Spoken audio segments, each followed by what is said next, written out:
हज्जाज बिन यूसुफ के भतीजे मोहम्मद बिन कासिम ने कहा था, अब बताओ तो सही तुम्हारा क्या फैसला है। हर एक ने कहा था, मोहम्मद बिन कासिम तू बता तू क्या चाहता है। आपने ये कहा था, सुनो मैं 7 समंदर पार अपनी बहन को बचाने के लिए जाऊंगा, कोई आए तब भी ठीक है, कोई ना आए तब भी ठीक है। अल्लाह अकबर, तारीख गवाह है। जब इतनी बात कही है, मजमे से एक बूढ़े ने खड़े होकर कहा था, मोहम्मद बिन कासिम मेरे लाल एक बात तो बता दे। कहा क्या बात है। कहा इतना वक्त है कि हम घर जाके तलवारें ले लें या यहीं से सीधे उठ के 7 समंदर पार जाना है। ये जुमले मोहम्मद बिन कासिम के थे। कम से कम ये तो लिखा जाएगा कि एक बहन की आबरू बचाते हुए भाई मरा था। एक बेटी ने खत लिखा तो समंदर का सीना चीर के मोहम्मद बिन कासिम आया। आज हजारों बहनें शहीद हो गई। फिलिस्तीन में किसी भी बेगैरत हुक्मरान को गैरत नहीं आई। 57 मुमालिक हैं हमारे, 2-4 मुल्कों को छोड़ के उनके जितने भी हुक्मरान हैं सारे नामर्द और हिजड़े हैं। हमने हर दौर में बेटियों की हिफाजत की है, लेकिन मेरी कौम, ये तेरी मेरी बदमाशी और बदनसीबी है कि हमारी बेटियों की हम हिफाजत नहीं कर पा रहे। ये हमारी और आपकी लापरवाही है। कभी ट्यूशन के नाम पे बेटियां छिन गई, कभी तालीम के नाम पे बेटियां छिन गई, कभी ग्रेजुएशन के नाम पे बेटियां चली गई, कभी स्कूल और कॉलेज के नाम पे बेटियां छिन गई। मैं कहता हूं खुदा की कसम, इनकी रगों में इश्क़ मुस्तफा डाल दो, कोई माई का लाल किसी बेटी को छीन के नहीं ले जा सकता है। हाँ, वो दिन दूर नहीं है जब तेरी मेरी बेटी के सरों से अब दुपट्टे बाजार में छीने जाएंगे। हो किधर? बड़ी तेजी के साथ अब ज्यादती हद से ज्यादा बढ़ रही है, लेकिन हम भी चैलेंज के साथ कहते हैं, हम मर जाएंगे लेकिन अपनी गैरत का सौदा नहीं होने देंगे। आपसे भी कहना चाहता हूं, बेटियों की इज्जत की हिफाजत करें, आपकी जिम्मेदारी बनती है। लेकिन वो कौम क्या इज्जत करेगी जो शादी ब्याह के मौके पे अपने सगे भाई की बेटी को नंगा नाचना देखना पसंद करती हो? वो बचाएगी बेटियां जो अपने की वलीमे में अपनी की कौम की बेटियों को आधे कपड़ों में देख के कहे वाह क्या मंजर है, वो बचाएगी बेटियों को। बेटी बचाई थी मोहम्मद बिन कासिम ने। कौन मोहम्मद बिन कासिम? थके तो नहीं अभी आप? चलूं आगे? जरा कह देना रसूल अल्लाह। पीछे वाले भी बोल दें जरा या रसूल अल्लाह। कौन मोहम्मद बिन कासिम? आज तक जिसकी धमक कुफर के कलेजे पे महसूस की जाती है। ये तो सब पढ़ाते कि आक्रमण करने सबसे पहले मोहम्मद बिन कासिम आया था, लेकिन ये दलाल दोगले ये नहीं बताते आया क्यों था। तुमने ये तो बताया आया था पहले, हम भी कहते हैं हाँ आया था, लेकिन क्यों आया था ये भी बताओ ना।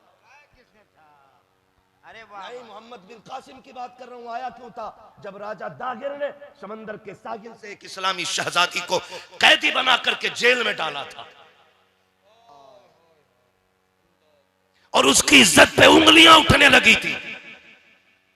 उसने 4 दीवारी के अंदर बैठ करके हज्जाज बिन यूसुफ को खत लिखा और कहा था, सुन तुझे इस्लामी सल्तनत की कुर्सी मिली है, मैं इस कैद खाने में हूं। देवल के राजा ने जब उसको गिरफ्तार किया था, अंदर डाल दिया था कैद खाने में इस्लाम की शहजादी को।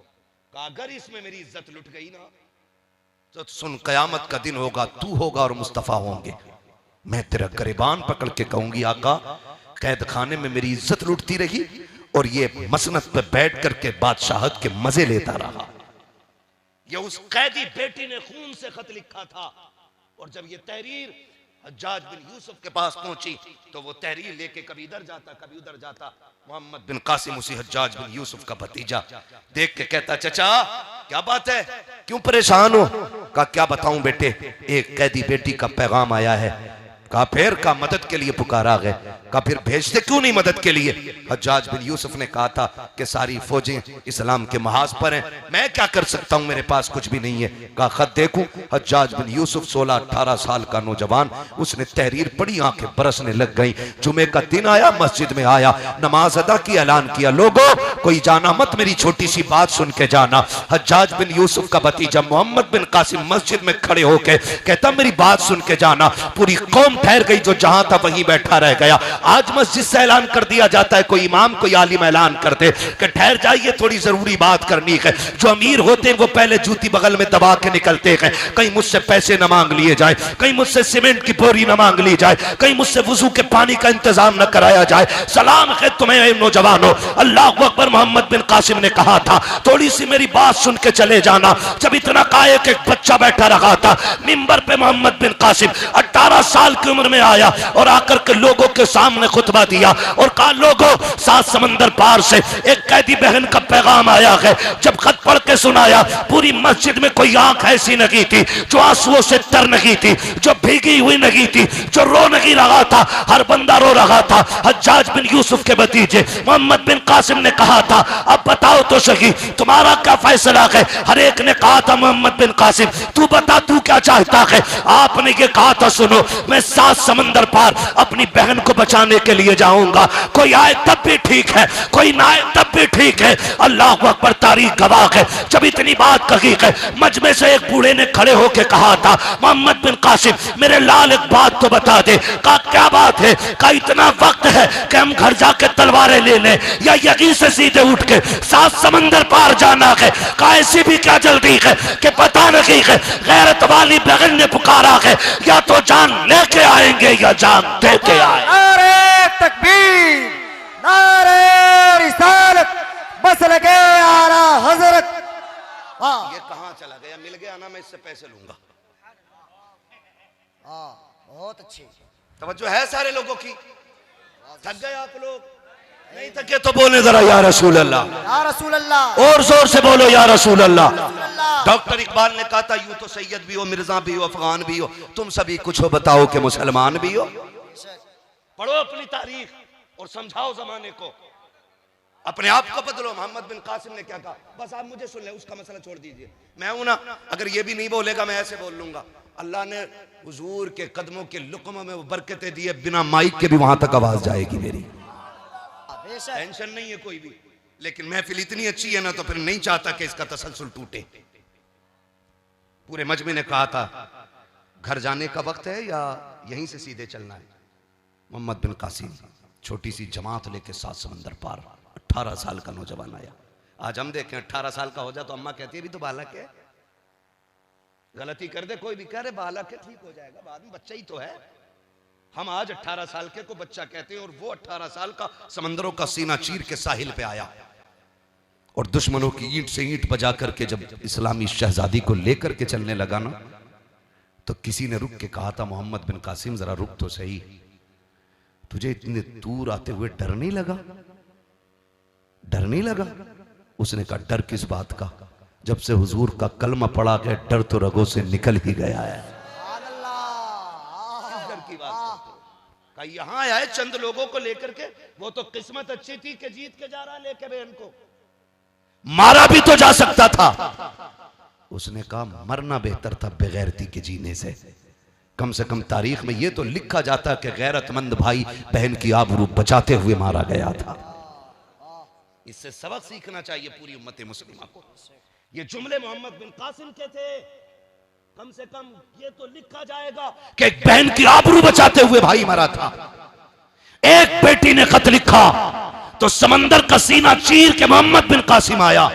आज हजारों बहनें शहीद हो गईं। फिलिस्तीन में किसी भी बेगैरत हुक्मरान को गैरत नहीं आई। 57 मुमालिक हैं हमारे, 2-4 मुल्कों को छोड़ के उनके जितने भी हुक्मरान हैं सारे नामर्द और हिजड़े हैं। कसम खा के कहता हूं, आज सद्दाम हुसैन होता ना तो इजराइल की मिट्टी पलीत कर देता।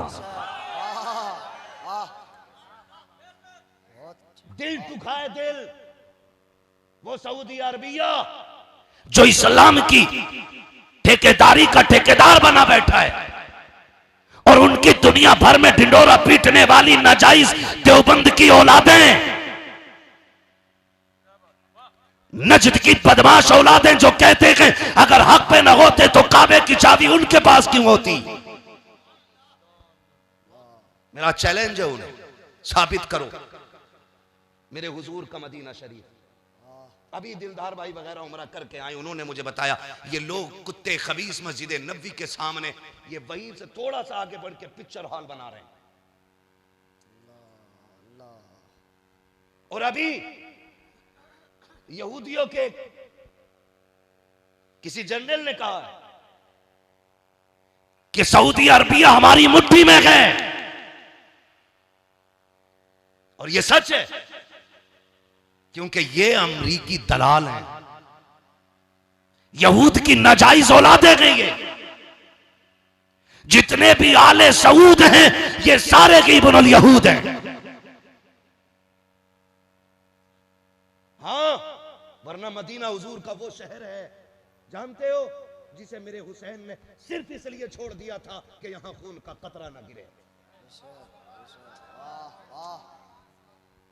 इसलिए नवासे ने नाना का शहर छोड़ दिया, वरना किसी की मां ने दूध नहीं पिलाया था।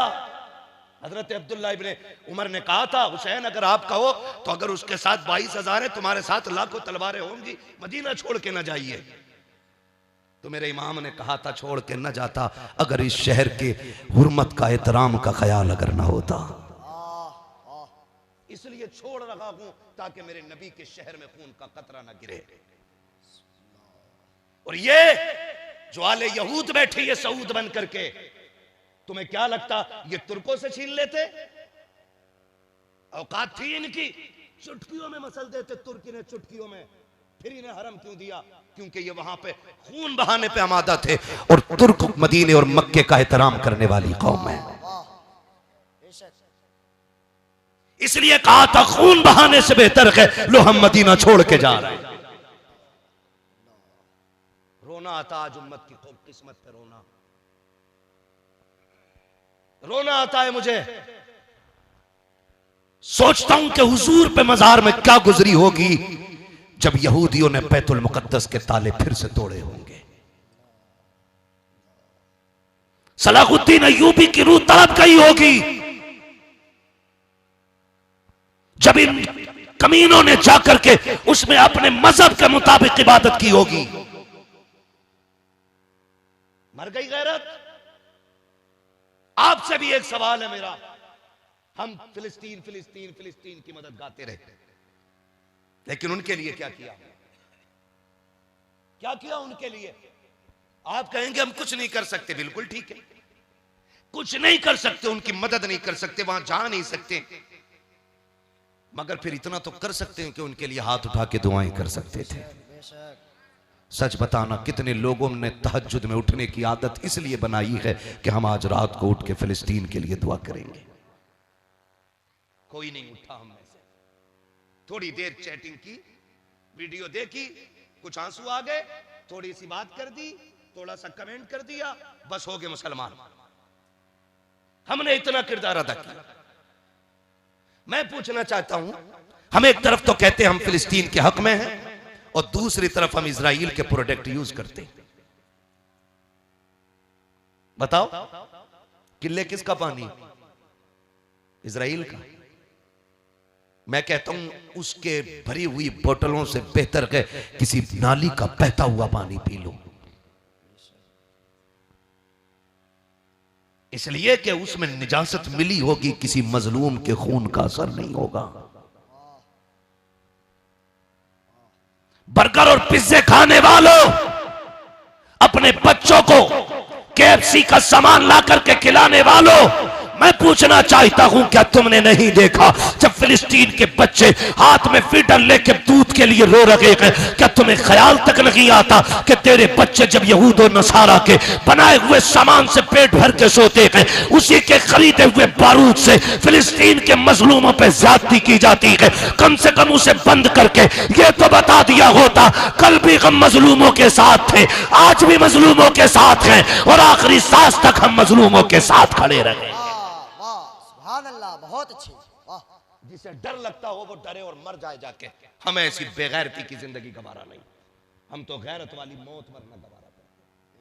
आज हम कहाँ खड़े, कसम खा के कहता हूँ, जितनी आग है और जो चीख है फिलिस्तीन की रही है ना, अगर उमर होते ना तो जमीन आसमान एक कर दिया होता।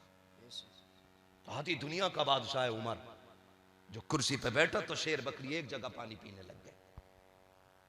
ये उमर का दबदबा था। हाँ, और जबकि दौलत की कसरत नहीं थी, गुर्बत इतनी थी कि घरों में फाके होते थे। मगर आज हम कहां खड़े, हमें सोचना पड़ेगा। हम किरदार बेहतर करें अपना, हम मामलात इतने खूबसूरत कर लें कि लोग हमें देख के कहें, अगर मुसलमान इतने खूबसूरत हैं तो जो इस्लाम लेके आया गया वो नबी कितना खूबसूरत रहा होगा। वाह वाह वाह वाह। करेंगे इंशाअल्लाह, वादा करते हैं इंशाअल्लाह। इंशाअल्लाह। हाँ, वक्त पूरा हो चला है, बस मेरी आपसे गुजारिश है,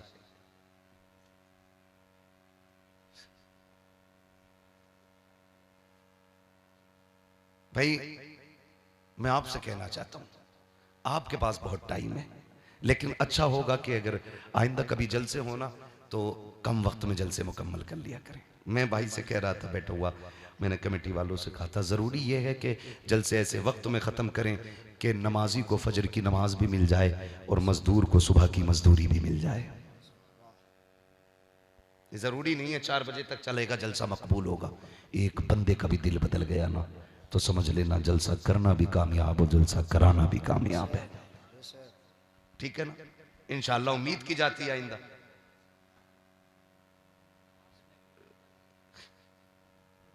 मैं ये कहना चाहता हूं थोड़ा सा कि ये कि जलसों को इंशाअल्लाह आइंदा मुकर्ररा वक्त में मुकम्मल करेंगे। अपने उलमा से मशवरा करें, पूछें कि जलसा कब से कब तक चलेगा और कैसे चलेगा, उसी हिसाब से रखा जाए। जलसों को बामकसद करें, खाली शोर मचाना, वो हल्ला करना, जाके कहना मौलवी आया कुर्सी तोड़ गया माइक फूंक गया, इससे कब्र में कोई ठंडक नहीं पड़नी है। नहीं असूफी साहब, यही मसला है। हाँ, इससे कोई नतीजा नहीं।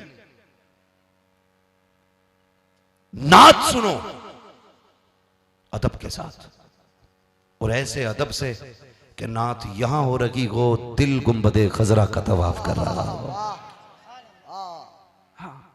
वो छतरी ऐसे खुलती है कि जैसे पर फरिश्तों के, फिर उसके साये में इफ्तार करना याद आता है। मगर सुनो ना इसको, फिर दिल से सुनो। ये नहीं कि इस पे ठुमका लगाना है, इस पे डांस करना है, फिर दिल छतरियों के ही आसपास होना चाहिए, फिर मंजर वही होना चाहिए। जो गया गए वो ये सोचे मैं वहां हूं, जो नहीं गया गए वो ये सोचे इंशाअल्लाह मैं वैसे ही जाके इफ्तार करूंगा। ऐसे बदले अपने आप को। इस्लाम आया तो तब्दीली आती चली, बेटियों को उनका हक मिला। झूठ बोलते हैं जो कहते हैं इस्लाम आतंकवाद टेररिज्म को बढ़ावा देता है। जो जिहाद की बातें लोगों ने कुरान की आयतों के हवाले से की है ना, उसको भी लोगों ने सही से नहीं समझा है। मैं आपसे कहना चाहूंगा खुतारा अपने रवैये बेहतर कर लें, अपने तरीके बेहतर कर लें। हुजूर आए बेटियां मुस्कुराने लगी, हुजूर आए बहनें मुस्कुराने लगी। मेरे नबी ने फरमाया जो बहन बेसहारा हो करके माँ बाप ना हो, भाई के घर आ जाए और भाई उसके सर पे हाथ रख दे, तो फरमाया सुने आका फरमाते अल्लाह भाई को वैसे ही सवाब अता करेगा जैसे बाप को बेटी के सर पे हाथ रखने का सवाब अता फरमा। ये इस्लाम की खूबसूरती है। हाँ, बेटी बन के आती है ना तो फिर 21 नेमतें लेके आती है, रहमतें। बहन बन के आती है तो 11 रहमतें लेके आती है। या रसूल अल्लाह, बहन बनी 11 नेमतें, बेटी बनी 21 रहमतें, बीवी बन के आए तो फरमाया फिर वो जन्नत की जमानत बन के आती है। कैसे? फरमाया मियाँ बीवी एक दूसरे को मुस्कुरा के देख लें, अल्लाह दोनों के गुनाह माफ फरमा दिया करता है। लेकिन यहां आमने सामने बैठ गए तो जंग चालू। LOC कारगिल कह रहे हाँ 7 साल 8 साल के बाद कह रहे यार एक बात याद आई। कहा क्या? कि वो जो चावल बने थे तुम्हारे यहां खाने में वो क्या रेट के थे?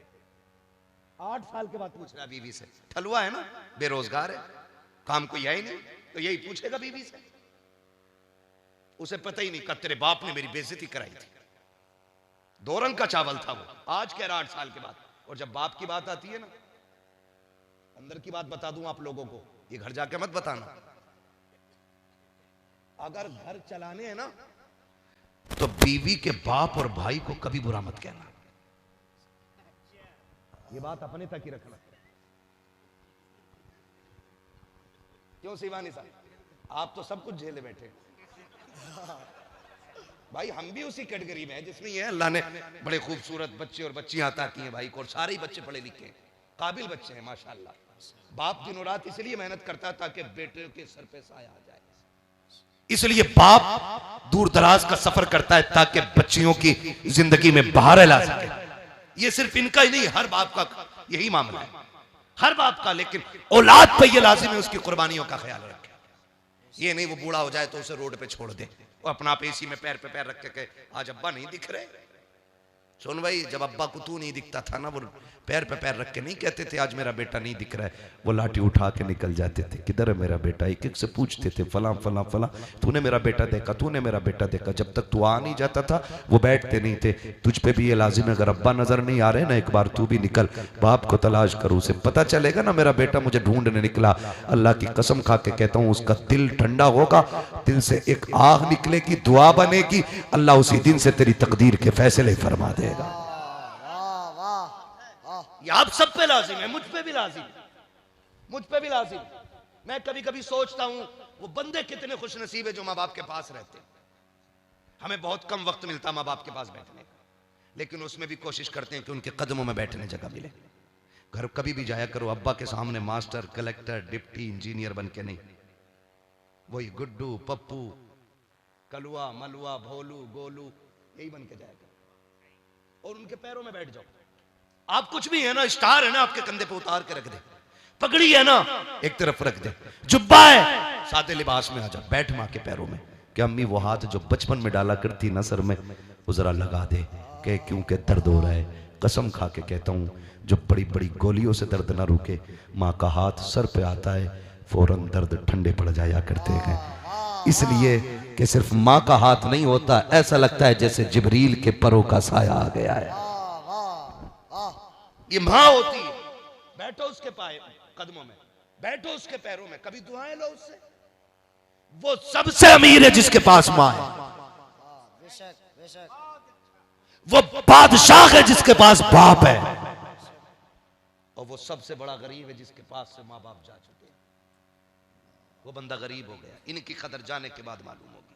आज है तो नहीं कदर है ना, आज है तो कदर नहीं है, कल जब ये चले जाएंगे ना तब पता चलेगा। जानते हो जब हिजरत की मेरे नबी ने, हिजरत रोते हुए मक्का शरीफ छोड़ा था, मुड़ मुड़ के हुजूर हरम काबा को देख रहे थे, और जाते जाते अबू बकर के कान में कहा था, यार अबू बकर उस रास्ते से चलेंगे जिस रास्ते पे मेरी माँ की कब्र पड़ती है।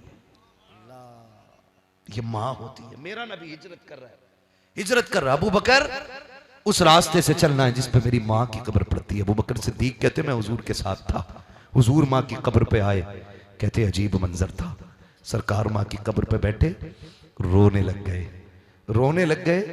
और अबू बकर सिद्दीक कहते हुजूर ने ना यूं अम्मी की कब्र पे हाथ रखा और ऐसे हाथ फेरते जाते, खुदा की कसम कायनात मेरे नबी की मिसल नहीं बन सकती है, मेरी औकात क्या कि मैं मिसाल दे सकूं। तकरीब फहम के लिए मैंने हाथ हिलाया है, हुजूर माँ की कब्र पे हाथ फेरते जा रहे हैं, अबू बकर रोते जा रहे हैं, सरकार ने माँ के लिए हाथ उठाए हैं। अल्लाह अकबर। पैगंबर, मुसीबत के दिन हैं, अय्याम है ऐसे जिनमें इम्तिहान की घड़ियां सख्त चल रही हैं, सरकार माँ की कब्र अनवर पड़ जाते हैं।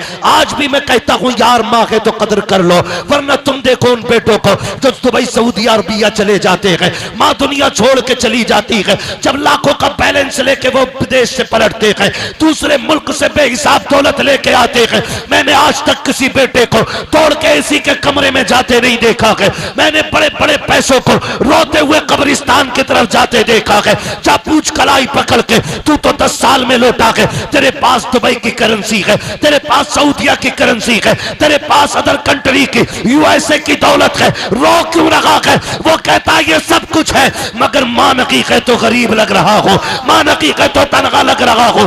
ये सोच के मां की कब्र पे जाता है, या अल्लाह जो सुख मुझे दौलत से नहीं मिला वो मां की कब्र की जियारत से अता फरमा।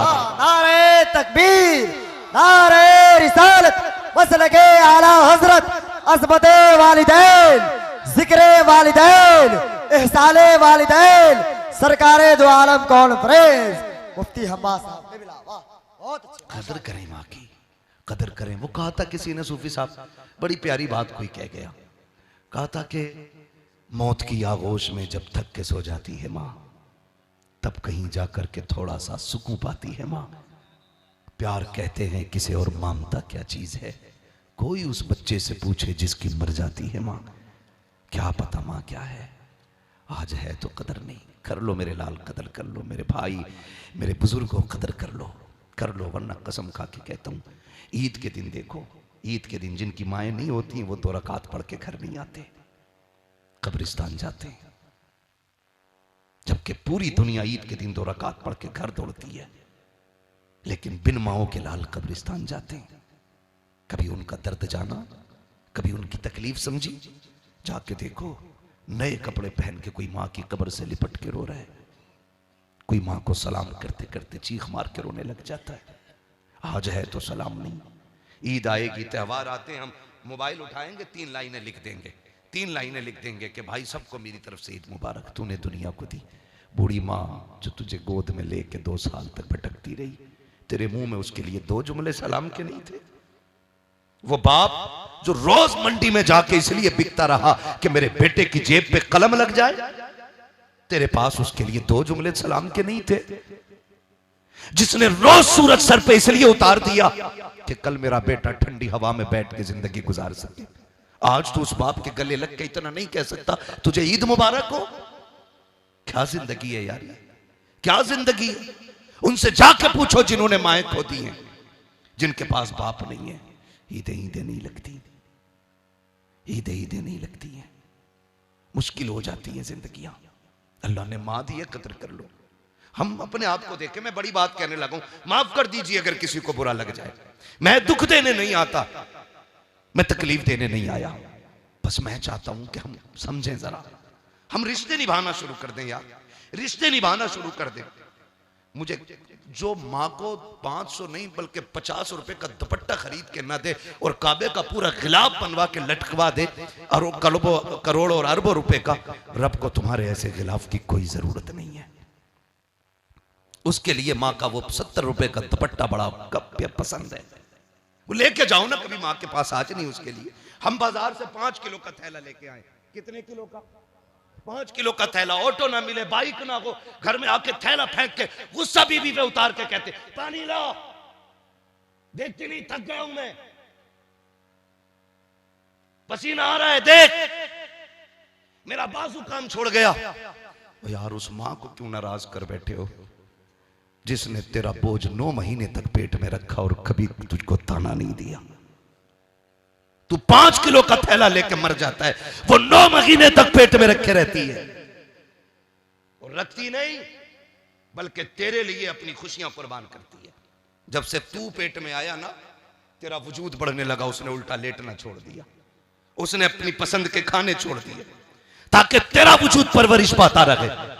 मर्जी उसकी बिरयानी की थी, डॉक्टर ने कहा सूप पीना है, उसको सब्जियों का पानी पीना पड़ा ताकि तू बच सके। आज उस मां से कहता यही मिलेगा, खाना है तो खा, कोई तुम्हें ताजा रोटी नहीं देगा। वो गैरत कर। मां बाप का हक तो यह कि पहली रोटी जो बने मां बाप के दस्तरखान पे जानी चाहिए, यह हक है उनका।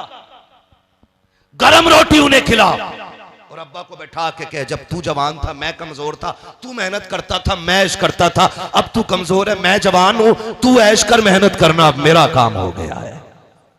कहो ये माँ बाप से, वो कभी कंधे से कंधा लगा के खड़ा हो बाप के, वो कभी कहे अब्बा कोई जवानी की बात बताओ, फिर उसकी आंखों में देखना कसम खुदा की 70 साल में भी उसकी आंखों में जवानी की चमक नजर आ जाएगी। लेकिन हमने बाप को बूढ़ा 40 साल में कर दिया। जब 40 साल के बाप के सामने 12 साल का बेटा खड़े होकर कहता ना कि तुम चुप रहो तुम्हें कुछ नहीं पता, बाप उसी दिन मर जाया करता है। कभी मत कहना, कभी मत कहना। मेरे नबी की जिंदगी देखो, हुजूर के चचा हजरत अब्बास, हजरत अमीर हमजा, ये जब हुजूर के पीछे चलते थे ना तो आका हाथ पकड़ के ना इनको आगे करते थे, मेरे बगल में चला करो, कहते थे या रसूल अल्लाह, इतनी औकात हम आपके बराबर चलें? कहते थे सुना है लोग कहते हैं तुम्हारा चेहरा मेरे अब्दुल्लाह से मिलता है, जब तुम पीछे चलते हो तो लगता है जैसे मेरे बाप की पीठ हो गई है। जो चचा को इतनी इज्जत देता उसने बाप को कितनी इज्जत दी होगी। आज हम अपने आप से पूछें हम कहाँ हैं। नौजवानों, दौलत कोई बड़ी बात नहीं है, दौलत हर किसी के पास आ जाती है, लेकिन ये रिश्ते हर किसी को नहीं मिलते, नसीब वालों को मिला करते हैं। नसीब वालों को भी। मैं वालिदा से मिला अपने भाई की, माशाल्लाह, जब माएँ सर पे होती हैं दुआएं देती हैं, मैं क्या बताऊं, मुझे हर किसी की माँ में अपनी माँ नजर आती है। हाँ, क्योंकि माओ के लहजे बड़े अलग होते हैं दुआओं के लिए, बड़े अलग होते हैं दुआओं के लिए। बैठा करो, फरमाया गया माँ नहीं है ना, आज भी जाओ। मैं वजीफा देख के जा रहा हूँ, आपने तावीज़ बहुत पहने होंगे और सुने तावीज़ बहुत पहने होंगे, माएँ हैं तो इनके कदमों में बैठ के ना इनकी जूती उठा के कहे अल्लाह इस जूती के सदके में रिज़्क दे दे, और अगर नहीं है ना तो कब्र पे जा क्या मालिक ये जो मिट्टी में लेटी है ना, तुझे इस माँ के दामन का वास्ता है, अल्लाह मेरी रोजी के रास्ते खोल दे।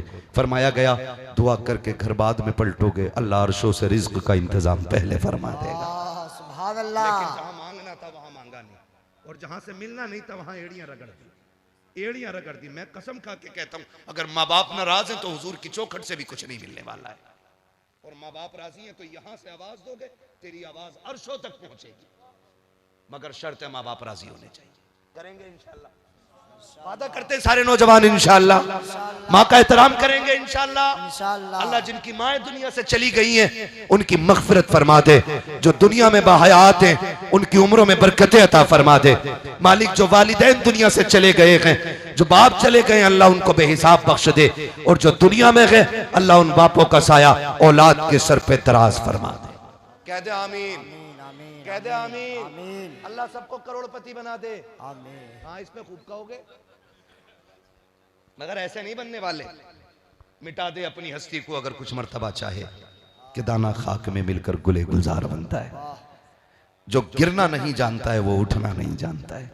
मुश्किलें आए सब्र करें, अल्लाह दे तो शुक्र करें, सब्र करोगे फिर रिस्क बढ़ेगा, शुक्र करोगे फिर रिस्क बढ़ेगा। ये नहीं तकलीफें आ गई, बुरे दिन आ गए, मालिक मैंने कौन सा गुनाह किया था, मेरे आगे क्यों आ रहा है, ये नहीं।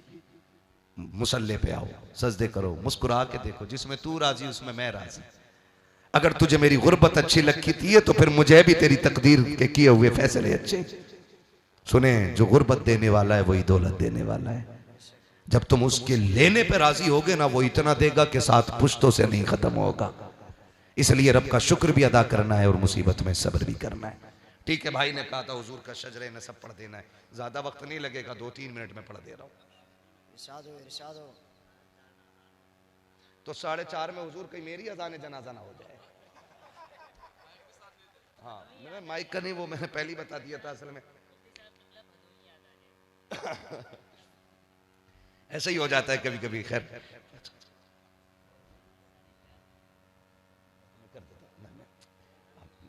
समझे जरा, अगर मुझे यकीन हो कि लोग ज्यादा प्रेशर करेंगे, मैं रिपोर्ट साथ लेके चले करूँ, ऐसे रिपोर्ट निकालूं फिर तकरीर करूँ कि इसको देखते रहो फिर सुनते रहो, ठीक है ना। हालांकि डॉक्टरों ने मना कर रखा है, मैं ऐसे ही बताऊं, मैं नहीं चाहता ऑनलाइन कैमरे में अपनी कोई बात रखूं, मैं शिकवे नहीं करना चाहता। जिस हाल में भी वो रखे उसका शुक्र ही शुक्र है।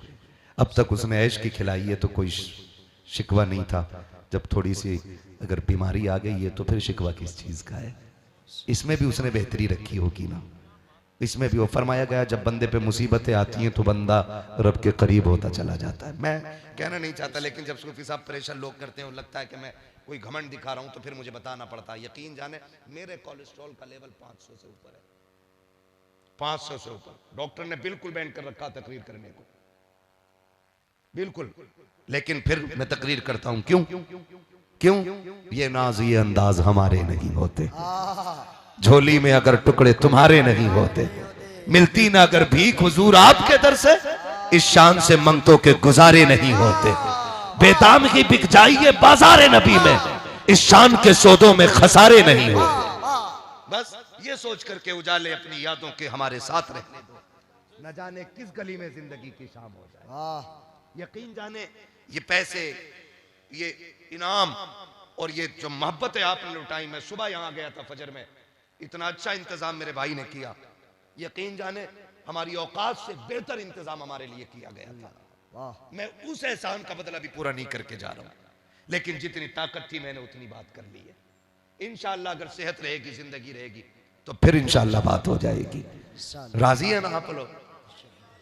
अगर नाराज हो तो मैं आपसे हर हाल आपके साथ साथ हूं। राजी है ना? खुश है ना सारे लोग? करेंगे ना? मैंने कहा हम मुसलमान हैं। पूरी तकरीर फिर से कर देता हूं एक बार, ठीक है ना? हम मुसलमान है, जोर से बोलो, हम मुसलमान है और साथ में सुन्नी मसलक आला हजरत वाले लोग हैं, वाले हैं, बेशक। ठीक है ना? ये अकीदे की बात मैंने की थी। उसके बाद मैंने बात की थी इस्लाम अल्लाह के नजदीक सबसे पसंदीदा दीन है, यही हक है, यही सच है। इससे अच्छा सच्चा मजहब कोई हो तो ला के दिखा दो। इस्लाम आया तो अमन आया है, जो मैंने आपसे बातें कही है। लोग हमें कहते हैं कि हम कत्ल करने को अच्छा समझते हैं, खून बहाना हमारे लिए खुशी है। नहीं, इस्लाम वो है जिसने बेटी की इज्जत की है, जिसने औरत की इज्जत की है, जिसने माँ को वकार दिया है, जिसने बहन की आबरू बचाई है, उसी मजहब को मजहब इस्लाम कहते हैं। और इंशाअल्लाह जो इस्लाम ने हक दिया बहन बेटी का, वही हम करके दिखाएंगे। वादा करो इंशाअल्लाह, इंशाअल्लाह, वादा करो इंशाअल्लाह। इंशाअल्लाह। साथ में माँ बाप का एहतराम करेंगे इंशाअल्लाह। अगर आज ही सारा सुन लोगे फिर नहीं बुलाओगे इंशाअल्लाह। नहीं बुलाएंगे? अब्दुल हमीद भाई कह रहे हाँ नहीं बुलाएंगे, नहीं बुलाएंगे। बहरहाल जो भी है वो तो मुकद्दर है, आज मौका मिल गया। क्या पता, ना मेरी जिंदगी का पता, ना आपकी जिंदगी का पता, किसी की जिंदगी का कुछ नहीं पता है। बस मैं हुजूर का शजरा पढ़ दे रहा हूँ। ये मेरी पूरी तकरीर थी, इस पे अमल करेंगे इंशाअल्लाह। इंशाअल्लाह। सारे लोग कोशिश कीजिए, अल्लाह करे दोबारा आऊं तो मुझे पता चले फलां ने माँ को सर का ताज बना रखा है, फलां ने बाप को घर का राजा बना रखा है, फलां के घर की बहू रानी बन के रहती है, फलां के घर की बहू फलां ससुर के सामने आती है तो वो बेटी कह के आवाज देता है। इतनी तब्दीली तो आ जानी चाहिए, आ जानी चाहिए, आ जानी चाहिए। और अहमदुल फत्ताह भाई को बुलाया, बड़ी उछल के नाते सुनी। इतनी तब्दीली इनके आने से भी आनी चाहिए। कल कोई पूछे क्या तब्दीली आए, कहते ना आज से पहले सुबह में गाने सुनते थे, जब से फत्ताह साहब को सुना के हुजूर की नात के तराने गुनगुना रहे। इतनी इन शुअरा के जरिए भी तब्दीली आनी चाहिए। आएगी ना इंशाअल्लाह? इंशाअल्लाह। अब मैं हुजूर का शजरा पढ़ने लगा हूं। बिन बोले आप बहुत बोल रहे थे, अब मैं चाहता हूं आप बोलें, तो मैं देखना चाहता हूं कितना बोलेंगे। सुभान अल्लाह। ऐसे ना बोलो जैसे हवा चली इधर से आई इधर को निकल गई। एक साथ बोलना सुभान अल्लाह। जब मेरा हाथ का इशारा हो ना, सुभान अल्लाह, तो समझ जाना मौलवी सांस लेना चाह रहा है। बात साफ अच्छी रहती है हजरत। आप सारे इकट्ठे हो के सुभान अल्लाह कहेंगे, मैं लंबी सी सांस ले लूंगा। कहीं ऐसा ना हो यार तुम सुभान अल्लाह कहना भूल जाओ और मैं सांस लेना भूल जाऊं। साथ तो नहीं छोड़ेंगे ना इंशाल्लाह। लोग बड़े अच्छे हैं, अभी सुबह से साथ तो छोड़ा नहीं है, तो उम्मीद है इंशाल्लाह आखिरी लम्हे में भी क्या साथ छोड़ेंगे। आपकी कमेटी का एक एक बंदा बड़ा लाजवाब है, अखलाक बड़ा प्यारा है, अंदाज। बहुत कम ऐसी कमेटियां मिलती हैं। ऐसे जलसे अगर मिले ना सूफी साहब, तो हम 1 साल नहीं 2 साल पहले भी तारीख दे देते। हाँ, लेकिन क्या है मतलब ना कि लिख लो, मतलब इतने अच्छे लोग आप हैं, ठीक है ना? तवज्जो है ना सारे लोगों की? बहुत अच्छे लोग हैं। मेरा हाथ का इशारा हो तो आपको क्या बोलना है? सुभान अल्लाह। हाँ, ये सामने वाले जो लोग हैं ना, ये बहुत अच्छे हैं। पीछे वाले तो माशाल्लाह खाली तबर्रुक पे भी आ जाएं तो बस इनका शुक्रिया है ना। सारी बैलगाड़ी नहीं खींचते, एक बैल गिरिया बैल को भी लेके चल लेता है। और यहाँ इतने सारे मस्त लोग बैठे हुए हैं ना, सारे कलंदर बैठे पड़े, तो इंशाल्लाह पूरा जलसा मंजिल तक पहुंचना है। बस आखिर चल रहा है और बोलते हैं जरा सुभान अल्लाह। अहमदुल फत्ताह भाई भी जल्दी कर रहे हैं नात पढ़ने के लिए, इसलिए मैं भी जल्दी कर रहा हूं खत्म करने के लिए। नात पढ़नी है भी आपको, ये तो फैसला करेंगे ना ये लोग क्या करना है। अब जरा बोलते हैं सुभान अल्लाह। सुभान अल्लाह। आपने कहा था ना शजरा पढ़ने के लिए, बस साथ देना, सुभान अल्लाह कहते रहना। बाकी अगर किसी का बोलने का मन ना हो, पैसे ले जाना उठा कर, फिर सुभान अल्लाह बोल देना, ठीक है ना? मगर बोल देना मेरे भाई। जो लोग खड़े इनसे एक बात कह दूं आखिर में, बुरा मत मानना भाई। आखिर में एक बात कह रहा हूं, घर जाना ना अपनी माँ के कदम चूमना और कहना, अम्मी सबने बैठ के हुजूर की बातें सुनी थी, तुम्हारी परवरिश का कमाल था, हमने खड़े होके हुजूर की बातें सुनी, ठीक है ना? ये आपके लिए मेरा एक सबक है। मैंने सबको सबक बता दिया है, और इन सारे सबकों पे अल्लाह पहले मुझे अमल की तौफीक दे, उसके बाद पूरी उम्मत मुस्लिमा को। अल्लाह मैंने कहा था यार अब हमारे जाहिर से बेहतर हमारा बातिन बना दे, ठीक है ना। अब बोले जरा सुभान अल्लाह। ए कैमरे वाले भैया तुम भी सुनो जलसा, मुसलमान हो ना, हाँ, तुम भी सुनो, तुम्हें भी सुभान अल्लाह कहना चाहिए। हाँ तुम्हारा डबल डबल काम हो रहा है, तुम्हारा जलसा भी सुन रहे हो और काम भी कर रहे हो, बिजनेस भी चल रहा है आपका, तो फिर आप भी सुभान अल्लाह बोल सकते हैं ना। बोलें जरा सुभान अल्लाह और जोर से, और जोर से। आदम के बेटे शीश, सुभान अल्लाह। और कहीं मुंह ऐसा करके मत देखने लगना कि मौलवी ने पता नहीं क्या शुरू कर दिया। तो लोग ताज्जुब में भी हजरत देखते रहते हो, सुभान अल्लाह कहना भूल जाए, कतई नहीं भूलना है, ठीक है ना। जब मेरा हाथ का इशारा जिधर हो बंदे उधर के होशियार रहे, तभी तो फिर हम कुछ जीतेंगे। जी जी नहीं जीत पाओगे जी, अलर्ट होना पड़ेगा। कैसे बोलेंगे सुभान अल्लाह।